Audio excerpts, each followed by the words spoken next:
Kana nyata ida tadi ada nama kamu kecinta kena me kada aku ya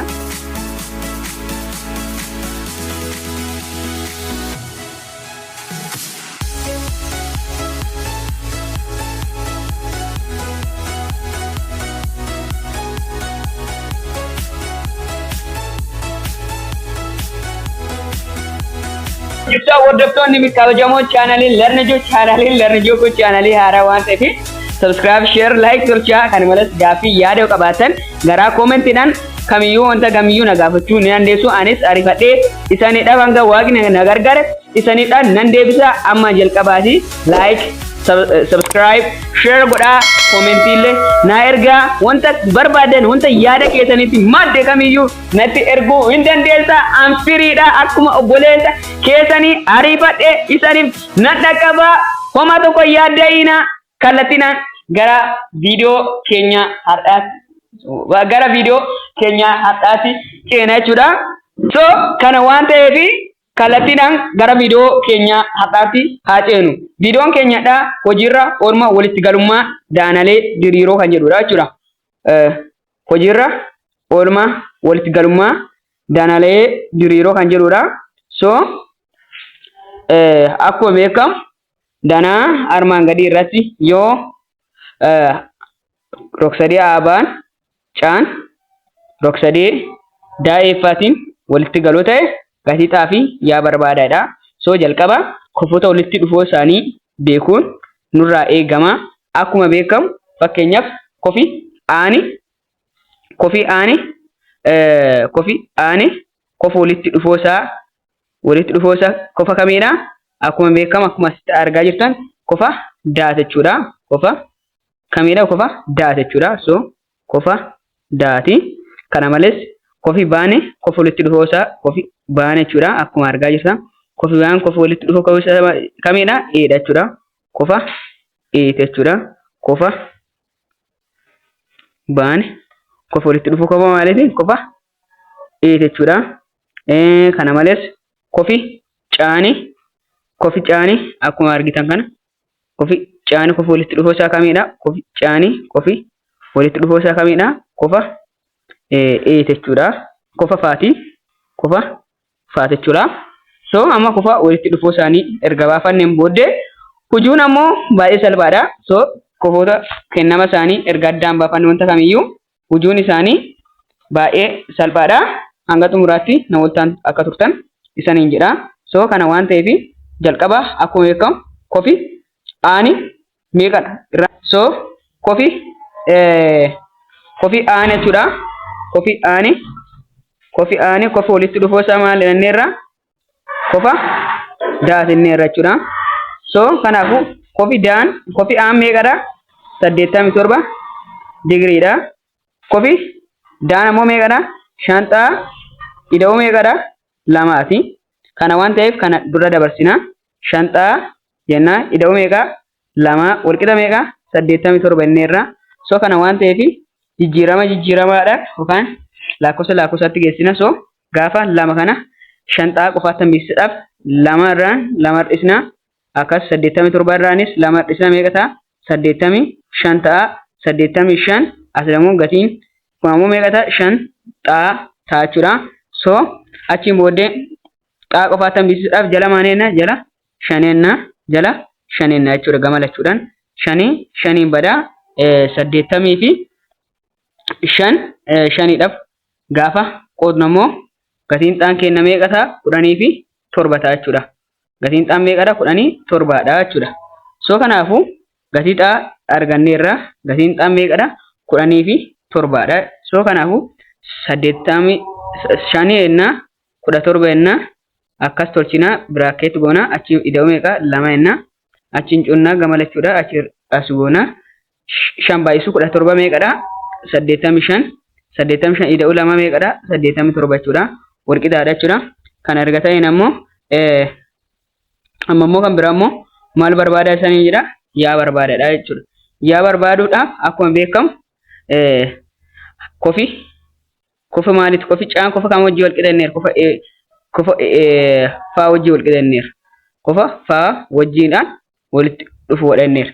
So kana osoo ilaalin duratti qofa faan kun meeqa akka ta'e beekuu qabna. Sababni isaa qofi eenyuu kennama. Iddoo kana qofi caalessi nuu kennama, qofi baalli nuu kenna. Kanaafuu qofa maani beekuu qabna, qofa faa beekuu qabna. So kana waan ta'eef qofi meeqadha nuu kennameeru 42dha nuu kennameeru.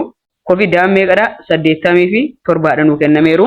So ida'amni safara qofa keessa rog-sadee ammoo meeqadha 180 waan ta'eef kana xaa jenna callisnee jechuudha. Xaa ida'uu meeqa qofa meeqadha 42dha.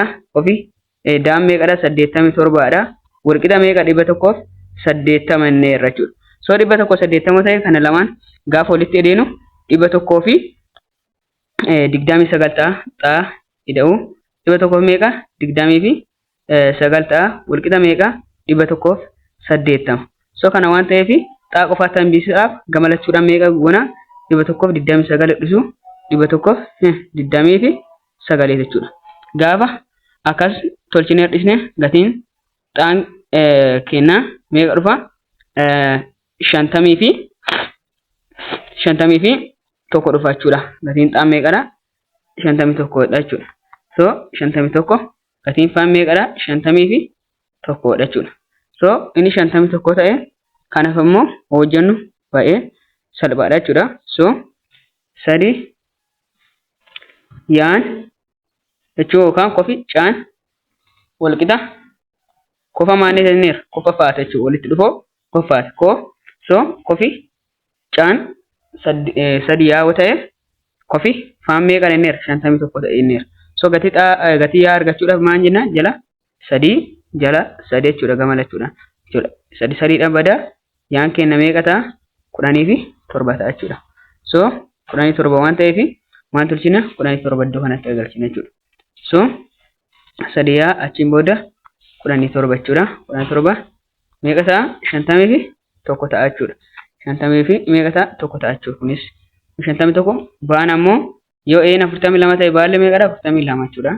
Ofi baan baay'ee salphaadha. Kun ammoo sanuu ni beektu ni hojjettu jechuudha. Kan biraa ammoo daanaa armaan gadii irratti yoo rog-sadee abaacaan walitti galoo yookaan walitti dhufoo rog-sadee daa'effaa ta'e gatii xaa fi safara qofa faa barbaadadha. So jalqaba isa barbaaduun duratti kofoota walitti dhufoo fi rogoota walitti dhufoo beekuu qabna. So kanaafuu jalqaba maaliin haa jalqannu gatiin xaan rogarra waan jiruudhaaf rogoota walitti dhufoo isaanii adda baafanna. Fakkeenyaaf rogi a baan walitti dhufoo roga maaliti roga daa eeti. Kana malees rogi baa caan walitti dhufoo roga eeffaati. Rogi baa caan walitti dhufoo roga eeffaati jechuudha. Roga eeffaati. Rogi aacaan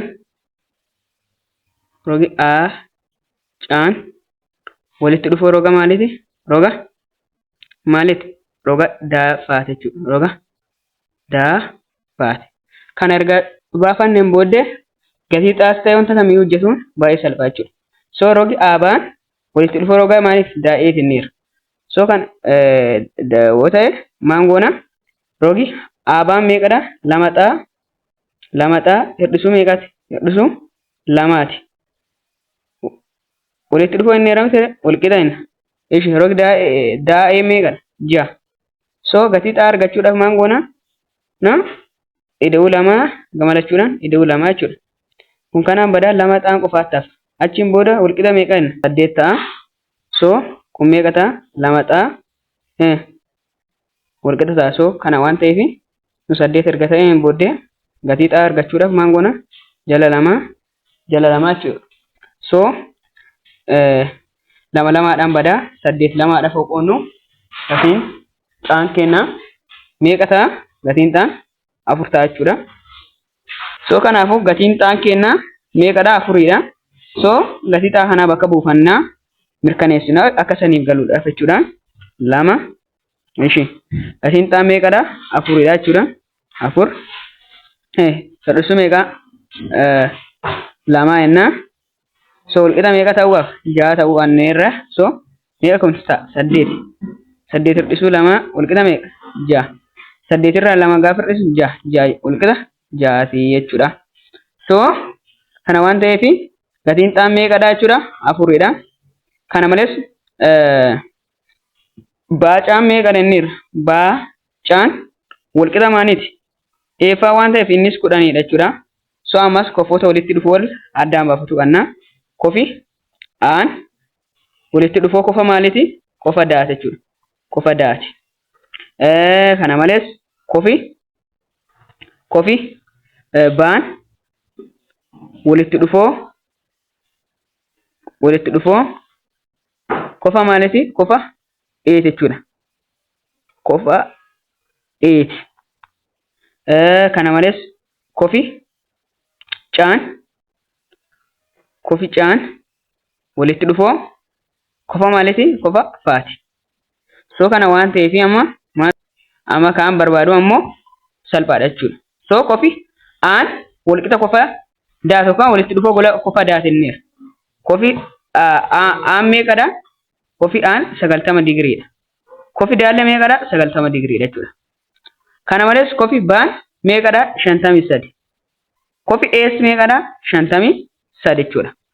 So kanaafuu gatii xaa barbaadedha. Kofi een meeqadha arganne? 53. So kofa faa barbaadedha. Kofa faa barbaannu xaa haa jennu iddoo kana. Kana moo meeqanna? 90. Kana meeqan? 53. So maan goona xaa ida'uu meeqa? 50 fi 3 ida'uu 90. Ida'amni safara kof keessa roksadee meeqadha? 180dha jechuudha. So meeqa walitti ta'a kuni 143 ta'a. 143 ida'uu xaa walqixa 180 so gatii xaa argachuudhaaf hir'isu meeqa jenna 143 143 so 180 irraan 143 hir'isu gatii xaa meeqa arganna 37 arganna jechuudha. So kofi faan meeqadha 37dha jechuudha. Haala kanaadhaan shaakaluu beekuu qaddaan kofi caas meeqadha isa wajji walitti dhufa waan 37dha jechuudha. Kaan immoo danaa armaan gadii irratti yoo roksadee ifaagaan walqixa yookaan walitti galoo roksadee haa ijaa ta'e safara kofa haa barbaadedha.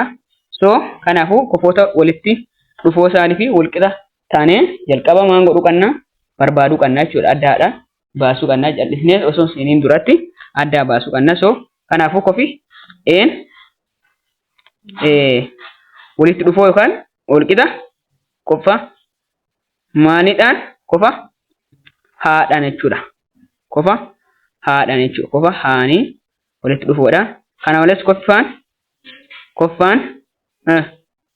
walitti dhufoo kofa maaliiti? Kofa iiti jechuudha. Kofa iiti. Kana malees kofi gaa walitti dhufoo kofa jaatiin jechuudha. Kofa jaatiin maadha walitti dhufoodha jechuudha. So kana erga addaan baafanneen booddee kaan immoo barbaaduun baay'ee salphaadha. So kofi een nuu kennameera hin kennamu. Kofi haan nuu kennameera hin kennamne bira dabar. Kofi faam nuu kennameera hin kennamu. Kofi ii meeqadha? 85. So kofi faan walqixa kofa ii denneera. Kofi ii meeqadha? 85. So innis meeqadha? 85dha jechuudha. Walitti dhufoo waan ta'aniif 85 jechuudha. 85. So amma immoo kofi gaan nuu kennameera miti jedhe kofi gaan meeqadha? 35. Yoo ta'e kofi jaas maadha 35 jechuudha. So kofa maaloo ijoollee walitti dhufoodha kofa gaa wajji. So isaas 35. Kanas meeqanna 35 jechuudha. So kanaaf ammoo kofa ee fi kofa haatu hafeera. Isaan ammoo barbaaduun salphaadha. Sababni isaa kanneen lamaan walitti idaane kan arganna jechuudha. So ida'amni safara kofa keessa roksadee kamiyyuu meeqadha? 180 digriidha. So kana waan ta'eefi maan goona xaa jenna jalqaba ida'uun meeqa 35 ida'uu meeqa 80 fi 5 wal qixa meeqa 180 jechuudha. So kana waan ta'eefi kana gaafa walitti idaanu xaa ida'uu kana gaafa walitti idaanu meeqa ta'a 120 ta'a 120 wal qixa meeqa 180 digriidha.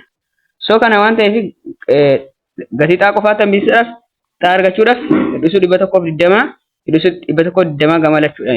So 180 irraa 120 gaafa hir'isuun meeqa ta'a xaani keenya 60 ta'a jechuudha. So kanaafu inni meeqadha 60dha jechuudha. Gofi haan meeqadha 60dha. Kun ammoo 30 fi 5dha. Yoo gaafa walitti edeen ammoo meeqa ta'a 180dha. Kanaafu kun inni faarratti argamu meeqadha inni irra 30 fi inni faarratti argamu yookaan inni jaarratti argamu inni jaarratti argamu 30 fi 5 inni irra inni faarratti argamu ammoo 80 fi 5 inni irra inni irratti argamu 60dha. Inni haarratti argamus 60dha. Walitti hunda isaanii erga deetaniin argachuu ni dandeessu. Viidiyoon keenyadha kana fakkaata jechuudha. Hanga xumuraatti waan hordofaniif galatoomaa. Hanga viidiyoo birootiin wal agarruutti nagaan naa turaa naa jiraadhaa.